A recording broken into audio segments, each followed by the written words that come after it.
తెలంగాణలో ఉమ్మడి నల్గొండ, ఖమ్మం, వరంగల్ పట్టభద్రుల ఎమ్మెల్సీ ఉప ఎన్నికకు సర్వం సిద్ధమైంది. పట్టభద్రుల ఎమ్మెల్సీ ఉప ఎన్నికకు సర్వం సిద్ధం చేశారు అధికారులు. రేపు ఉదయం 8 గంటల నుంచి సాయంత్రం 4 గంటల వరకు పోలింగ్ జరగనుంది. ఉమ్మడి వరంగల్ జిల్లా కేంద్రాల్లో బ్యాలెట్ బాక్సుల పంపిణీ ఏర్పాట్లు పూర్తయ్యాయి. ఉమ్మడి వరంగల్ జిల్లాలో 228 పోలింగ్ సెంటర్లను ఏర్పాటు చేశారు. జంబో బ్యాలెట్ పేపర్తో పోలింగ్ ను నిర్వహించనున్నారు.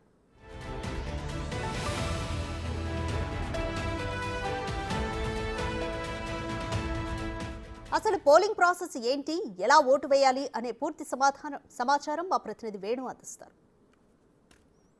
మరికొద్ది గంటల్లో వరంగల్, ఖమ్మం, నల్గొండ పట్టభద్రుల ఎమ్మెల్సీ ఉప ఎన్నిక ప్రారంభం కాబోతోంది. ఉదయం 8 గంటల నుంచి 4 గంటల వరకు ఈ ఎన్నిక కొనసాగుతుంది. అసలు పట్టభద్రుల ఎన్నికకు సాధారణ ఎన్నికలకు చాలా తేడా ఉంటుంది. అదేవిధంగా ఇందులో ఓటర్లు పట్టభద్రులే ఓటర్లుగా ఉంటారు. సాధారణ ఎన్నికల లోపల వయోజనులందరూ కూడా ఓటర్లుగా ఉంటారు. ఇక ప్రధానంగా పట్టభద్రుల ఎన్నిక అనేది బ్యాలెట్ పేపర్ ఆధారంగా జరుగుతుంది. బ్యాలెట్ పేపర్లో అభ్యర్థులకు ప్రాధాన్యత క్రమంలో ఓట్లు వేస్తారు. అందులో ఎలిమినేట్ అవుతున్నటువంటి అభ్యర్థుల ఓట్లు అందులో ప్రాధాన్యత క్రమం లోపల బదిలీ అవుతుంది. అసలు పట్టభద్రుల ఓటింగ్ ఎట్లా ఉంటుంది, ఏ విధంగా ఓటు వేయాలనేది ఒకసారి ఎన్నికల కమిషన్ కొన్ని సూచనలు చేసింది. ఏ విధంగా ఓటు వేస్తే చెల్లుబాటు అవుతుంది, ఏ విధంగా వేస్తే ఓటు చెల్లుబాటు కాదు అనే అంశాలను కూడా ఎలక్షన్ కమిషన్ చెప్పడం జరిగింది.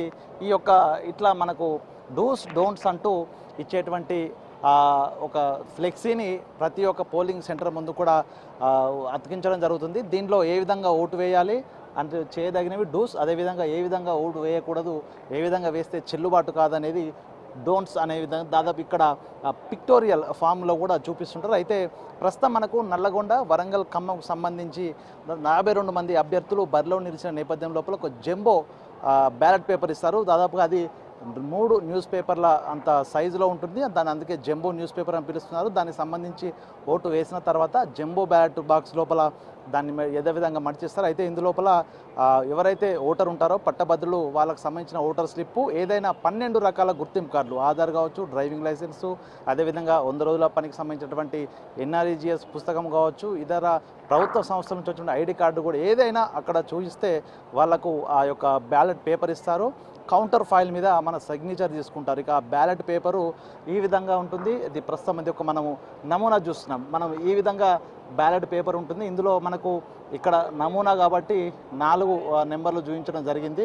అయితే మనకు ప్రస్తుతం ఈ నల్గొండ, ఖమ్మం, వరంగల్ సంబంధించి పట్టభద్రుల బరి లోపల 52 మంది అభ్యర్థుల నేపథ్యం 52 మందితో ఉన్నటువంటి 3 కాలమ్స్ లోపల అభ్యర్థులు కూడా ఉండబోతున్నారు. అయితే ఈ పట్టభద్రుల ఎన్నికల లోపల ఇది మాన్యువల్, అంటే చేతితో వాళ్ళు ఇచ్చేటువంటి ఈ యొక్క స్కెచ్ పెన్తోని మనము వాళ్ళకి ప్రాధాన్యత క్రమంలో ఓటు వేయాల్సి ఉంటుంది. అందులో మనం చూడొచ్చు, వెళ్ళిన తర్వాత ఓటర్కు ఈ బ్యాలెట్ పేపర్తో పాటు వాళ్ళకి సంబంధించి ఒక వైలెట్ స్కెచ్ పెన్ కూడా అక్కడ పోలింగ్ అధికారులు ఇవ్వడం జరుగుతుంది.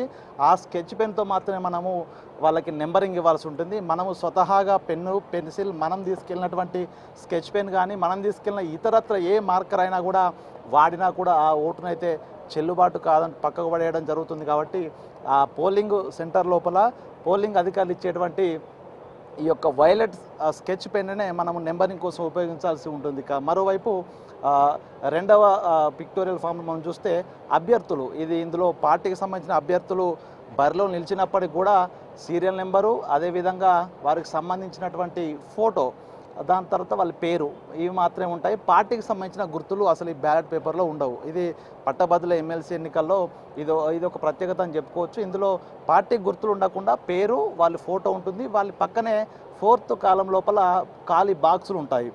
ఈ బాక్స్లోనే మనం నెంబరింగ్ వేయాల్సి ఉంటుంది. అయితే ఈ నెంబరింగ్ వేసినప్పుడు ఈ యొక్క బాక్స్కి సంబంధించి 4 భుజాలలో ఏ భుజానికి కూడా మనం వేసి నెంబర్ టచ్ కాకూడదు. మొట్టమొదటిసారిగా 1వ ప్రాధాన్యత ఓటు, ఒకవేళ మనం సపోజ్ ఈ ఫస్ట్ నెంబర్కి వేసుకోవచ్చు, లేకపోతే ఈ 52 మంది ఉన్నటువంటి అభ్యర్థుల్లో ఏ అభ్యర్థికైనా మొదటి ప్రిఫరెన్స్ ఓటు వేసిన తర్వాత 2, 3, 4 ఇలా 52 వరకు కూడా మన ప్రాధాన్యత వేసుకోవచ్చు. అయితే ఒకవేళ ఈ మొదటి ప్రాధాన్యత ఓటు వేయకుండా కనుక మనం ఏ అభ్యర్థికైనా 2, 3, 4 ఇలా ఆ ప్రాధాన్యత ఇచ్చుకుంటూ పోతే ఆ ఓటు చెల్లదు. ఎందుకంటే మొదటి ప్రాధాన్యత ఓటు అనేది మస్ట్ అండ్ షుడ్గా వేయాల్సి ఉంటుంది. అది కూడా పోలింగ్ అధికారులు ఇచ్చేటువంటి వైలెట్ కలర్ స్కెచ్ పెన్ ఉపయోగించి ఆ నెంబరింగ్ సైతం ఈ యొక్క బాక్స్ ఏదైతే ఆ అభ్యర్థికి ఎదురుగా ఉన్న బాక్స్ ఉందో దాంట్లో ఏ భుజానికి లెఫ్ట్, రైట్, అప్, డౌన్ ఆ ఏ భుజాలకు కూడా తగలకుండా ఆ మధ్య ఉన్నటువంటి ఖాళీ ప్రదేశంలోనూ వేయాల్సి ఉంటుంది. ఇక మరోవైపు ఈ నెంబరింగ్ కూడా మనము వేస్తే ఈ నెంబర్స్ మాత్రం వేయాల్సి ఉంటుంది. ఒకవేళ మనం 1వ నెంబరు వి అనే అభ్యర్థికి వేయదలుచుకుంటే 1 అనే సింబల్ మాత్రం పెట్టాల్సి ఉంటుంది. కానీ ONE 1 కానీ లేకపోతే రైట్ టిక్ కానీ లేకపోతే స్టార్ మార్క్ కానీ అట్లాంటి ఏది కూడా పెట్టకూడదు. ఓన్లీ నెంబరింగ్ మాత్రమే ఇవ్వాల్సి ఉంటుంది. సో ఈ విధంగా చేయవచ్చు. అది కూడా నెంబర్స్ ఇంగ్లీష్ నెంబర్స్ మాత్రం వేయాల్సి ఉంటుంది. ఈ అభ్యర్థులు ప్రస్తుతం 52 మంది అభ్యర్థుల నేపథ్యం లోపల 1, 2, 3 లేకపోతే ఫస్ట్ నెంబర్ అభ్యర్థికి 4, తర్వాత 20వ అభ్యర్థికి 5, 52వ అభ్యర్థికి 6, ఇట్లా ఈ విధంగా మనకు ప్రిఫరెన్స్ ఆర్డర్ ప్రకారంగా 52 మంది అభ్యర్థుల లోపల ఒక్కరే ఎన్నుకోవాలని తలుచుకుంటే ఒకే అభ్యర్థికి 1వ నెంబర్ వేయవచ్చు. ఒకవేళ మనం 10 నెంబర్స్ అంటే 10 ప్రాధాన్యత ఇవ్వదలుచుకుంటే X అనే క్యాండిడేట్కి 1వ నెంబరు, Y అనే క్యాండిడేట్కి 2వ నెంబరు, Z అనే క్యాండిడేట్కి 3వ నెంబరు, A అనే క్యాండిడేట్కి 4వ నెంబరు, ఇట్లా ప్రాధాన్యతగా మనం 52 వరకు కూడా మనం ప్రాధాన్యత ఇవ్వచ్చు. 52 మందికి కూడా మనం ఓటు వేసే అవకాశం కూడా ఈ యొక్క పట్టభద్రుల ఎమ్మెల్సీ ఎన్నికల లోపల ఉంటుంది. ఇక మరొకటి అంశం చూసుకుంటే నెంబర్ సంబంధించి ఒకవేళ ఎలక్ట్ కావాలనుకున్నటువంటి అభ్యర్థి మనము ఆపోజిట్ సైడ్ లోపల 1 అనేస్తే ఆ అభ్యర్థి మనం ఓటు వేసినట్టుగా అభ్యర్థిగా ఓటు లెక్కింపు చేయబడడం జరుగుతుంది. ఒకవేళ ఒక అభ్యర్థి ఇంకో అభ్యర్థి మనకు 2 అభ్యర్థులు కావాలనుకున్నప్పుడు అందులో ఫస్ట్ ప్రిఫరెన్స్ ఎవరికి ఇవ్వాలో వారికి ఎదురుగా మాత్రమే 1 వేయాలి. 2 అభ్యర్థులకి 1 ఇద్దరికి కూడా సేమ్ ఫస్ట్ ప్రిఫరెన్స్ వేస్తే మాత్రం అది కూడా చెల్లుబాటు కాకుండా పోతుంది. కాబట్టి సీరియల్ నెంబర్ అనేది ఒక ఓటు ఒక్కరికి మాత్రం వేయాల్సి ఉంటుంది. మనం చూసి ఇక్కడ డోంట్స్ లోపల ఇదే మెన్షన్ చేయడం జరిగింది.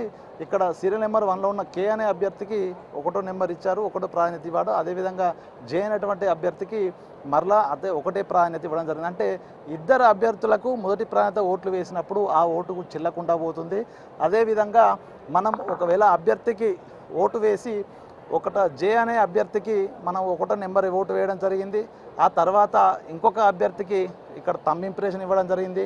వాళ్ళు ఇచ్చిన వైలెట్ స్కెచ్ను ఉపయోగించి పోలింగ్ అధికారులు ఇచ్చిన వైలెట్ స్కెచ్ ఉపయోగించి ఒక దగ్గర సైన్ చేయడం జరిగింది. అంటే ఈ విధంగా చేస్తే ఓటు చెల్లదు. అది మనం ఇందులో వేయాల్సింది ఇంగ్లీష్ నెంబర్స్ మాత్రమే రాయాల్సి ఉంటుంది. అది కూడా సిరీస్ ప్రాధాన్యత క్రమంలో రాయాల్సి ఉంటుంది. ఇక ఇంకొకటి మనము ఓటు వేసినప్పుడు నెంబర్కి మాత్రం యూజ్ చేయాలి. ఒకవేళ 1 అనేటువంటిది మనకు గుర్తుంది, అందులో 1 అని తెలుగులో రాసిన, ONE 1 అని ఇంగ్లీష్లో రాసిన ఇది చెల్లుబాటు కాకుండా పోతుంది. ఓన్లీ ఇంగ్లీష్ నెంబర్ మాత్రమే యూజ్ చేయాల్సి ఉంటుంది.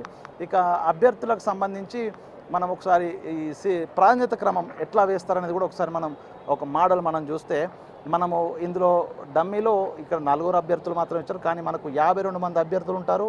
52 మంది అభ్యర్థులు 3 కాలమ్స్ లోపల కూడా 52 మంది అభ్యర్థుల జంబో బ్యాటప్లు వస్తుంది.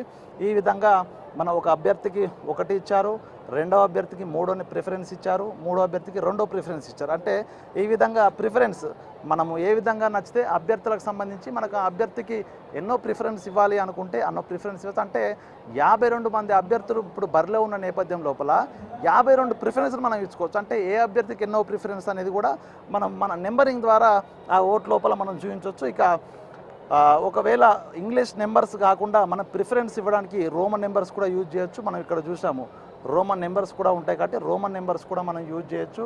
ఒకవేళ మనము ఇచ్చేటువంటి ప్రాధాన్యత క్రమం లోపల అభ్యర్థులు 52 మంది అభ్యర్థుల్లో 1వ ప్రాధాన్యత ఓటు తప్పనిసరి వేయాల్సి ఉంటుంది. అది వేస్తేనే ఓటు చెల్లుబాటు అవుతుంది. 1వ నెంబర్ వేసాము, తర్వాత 2వ నెంబర్ వేసాము, తర్వాత 3వ నెంబర్ వేసాము, 4వ నెంబరు వేయకుండా 5వ నెంబర్ అభ్యర్థికి 5వ నెంబర్ ఇచ్చామంటే 1వ నెంబరు, 2వ ప్రాధాన్యత, 3వ ప్రాధాన్యత 3 ప్రాధాన్యతలు ఇచ్చి 4వ ప్రాధాన్యత మనం మర్చిపోయి 5వ నెంబర్ వేసి వచ్చాం. అంటే 5వ ప్రాధాన్యత ఇచ్చామంటే ఈ ఓటు చెల్లింపు అవుతుంది, లెక్కలోకి వస్తుంది. కానీ ప్రాధాన్యత క్రమంలో చూసుకుంటే 1, 2, 3 ఒక ఆర్డర్ ప్రకారం వచ్చి 4 మిస్ అయ్యి 5, 6 వచ్చాయి. కాబట్టి ఎక్కడైతే 4వ నెంబర్ మిస్ అయిందో 3 వరకే సిరీస్ అనేది ఆ ప్రాధాన్యత క్రమంలో వచ్చింది కాబట్టి 3 వరకే కౌంట్ చేస్తారు.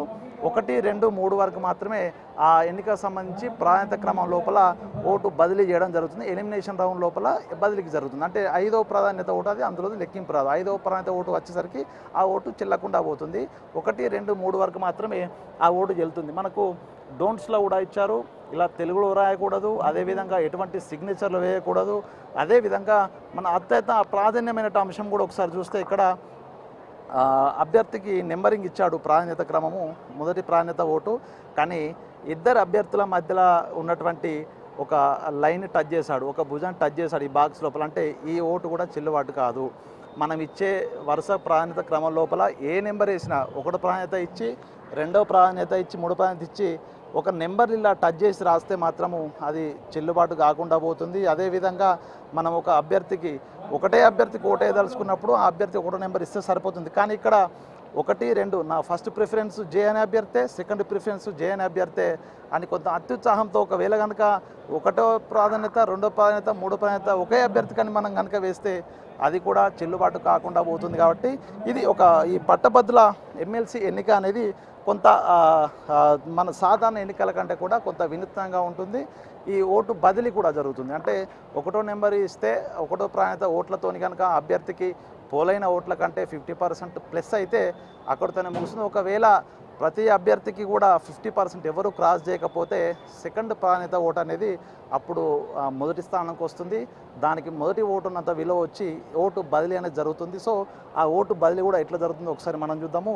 సపోజ్ ఇది మనకు బ్యాలెట్ పేపర్ అనుకుంటే 52 మందికి ఉన్నటువంటి బ్యాలెట్ పేపర్ అనుకుంటే ఇందులో ఒక అభ్యర్థికి ఒకటో ప్రాధాన్యత ఓట్లు 1,00,000, ఒకటో ప్రాధాన్యత ఓటు 1,00,000, ఇంకో అభ్యర్థికి 80,000, ఇంకో అభ్యర్థికి 60,000 వచ్చాయి అనుకుంటే దాదాపు 52 మంది అభ్యర్థులు. అంటే ముగ్గురికి ఈ ఓట్లు వస్తే చివరగా ఒకటో ప్రాధాన్యత ఓట్లు 10 వచ్చినటువంటి అభ్యర్థి ఉంటాడు. అంటే ఆ 10 ఓట్లు వేసినటువంటి 10 ఓట్లు ఒకటో ప్రాధాన్యత వచ్చినటువంటి అభ్యర్థికి సంబంధించినటువంటి రెండవ ప్రాధాన్యత ఓట్లను తనను ఎలిమినేట్ చేసి ఆ సెకండ్ ప్రిఫరెన్స్ ఓట్లను కౌంట్ చేస్తారు. ఆ సెకండ్ ప్రిఫరెన్స్ ఎక్స్ అనే అభ్యర్థికి 10 ఒకటో ప్రాధాన్యత ఓట్లు పడ్డాయి, తను ఎలిమినేట్ అవుతున్నాడు. సో తనకు 10 మంది తనకు సెకండ్ ప్రిఫరెన్స్ ఓట్లు వేస్తారు. అందులో 1,00,000 వచ్చినటువంటి అభ్యర్థికి ఆ 10 మంది లోపల సెకండ్ ప్రిఫరెన్స్ 10 ఓట్లు వేసుంటే ఆ 10 ఓట్లు కూడా 1,00,000 ఓట్లు వచ్చినటువంటి అభ్యర్థికి అవి యాడ్ చేస్తారు. అంటే 1,10,000 ఓట్లు ఈ ఎలిమినేషన్ అయిన తర్వాత ఓటు బదిలీ జరుగుతుంటే ఇట్లా కౌంట్ అవుతుంది. అంటే ఈ విధంగా ఎలిమినేట్ అవుతున్న కొద్దీ ఆ అభ్యర్థులకు వచ్చినటువంటి రెండవ ప్రాధాన్యత ఓటును మొదటి ఎక్కువ వచ్చినటువంటి అభ్యర్థులకు ఎవరికి వస్తే వారికి బదిలీ, అంటే ఇట్లా ఓటు బదిలీ ప్రక్రియ ప్రాధాన్యత క్రమంలో జరిగే ప్రక్రియ అనేది ప్రస్తుతం ఈ ఎమ్మెల్సీ ఎన్నికల లోపల ఒక ప్రత్యేకత అని చెప్పొచ్చు. అదేవిధంగా ఎంపీ ఎన్నికలు కూడా మొన్ననే ముగిశాయి. అయితే దానికి సంబంధించి ఇంకు కూడా మనకు ఎడమ చేయి చూపుడు వేలుక ఇంకు ఉంది కాబట్టి ఓట్లలో ఎవరు దొంగ ఓట్లు వేయడానికి కూడా ఎవరు రాకుండా మధ్య వేలుకు ఈసారి సిరాన్ అయితే వేయబోతున్నారు. కాబట్టి ఓటర్లను సులువుగా ఎవరైనా పట్టభద్రులు దొంగ ఓట్లు వేయడానికి ఓటు వేసి మరొక చోట డబుల్ ఓటు వేయడానికి, అదేవిధంగా దొంగ ఓట్లు వేయడానికి కూడా అవకాశం లేకుండా ఈసారి ఎలక్షన్ కమిషను ఎడమ చేయిలోని ఈ మధ్య వేలుకు ఈసారి సిరా వేయబోతుంది. మొత్తానికి ఎందుకంటే ఇదంతా ఎందుకు తెలుసుకోవాలంటే మనము 2021 లోపల జరిగిన పట్టభద్రుల ఎన్నికలు చూసాము. సో అప్పుడు ఉన్నటువంటి అభ్యర్థుల లోపల దాదాపుగా 3 లక్షల పైచిలకు ఓట్లు పోలైనాయి. అందులో ఎగ్జాక్ట్ ఫిగర్ 3,87,969 ఓట్లు వరంగల్, నల్గొండ, ఖమ్మం పట్టభద్రుల ఎమ్మెల్సీ స్థానంలో పోలైతే 3,66,333 ఓట్లు మాత్రం చెల్లుబాటు అయ్యాయి. అందులో 21,636 ఓట్లు చెల్లుబాటు కాకుండా ఇలా వివిధ కారణాల వల్ల అవన్నీ రిజెక్ట్ అయినాయి. అంటే దాదాపుగా 21,636 ఓట్లు చెల్లుబాటు కాలేదంటే అందులో 5.901% అంటే సుమారుగా 6% ఓట్లు చెల్లుబాటు కాలేదని చెప్పుకో. అంటే ఈ పట్టభద్రుల ఎమ్మెల్సీ ఎన్నికల్లో అందరూ కూడా గ్రాడ్యుయేషన్ పూర్తి చేస్తున్న వాళ్ళే ఓటర్లుగా ఉన్నారు.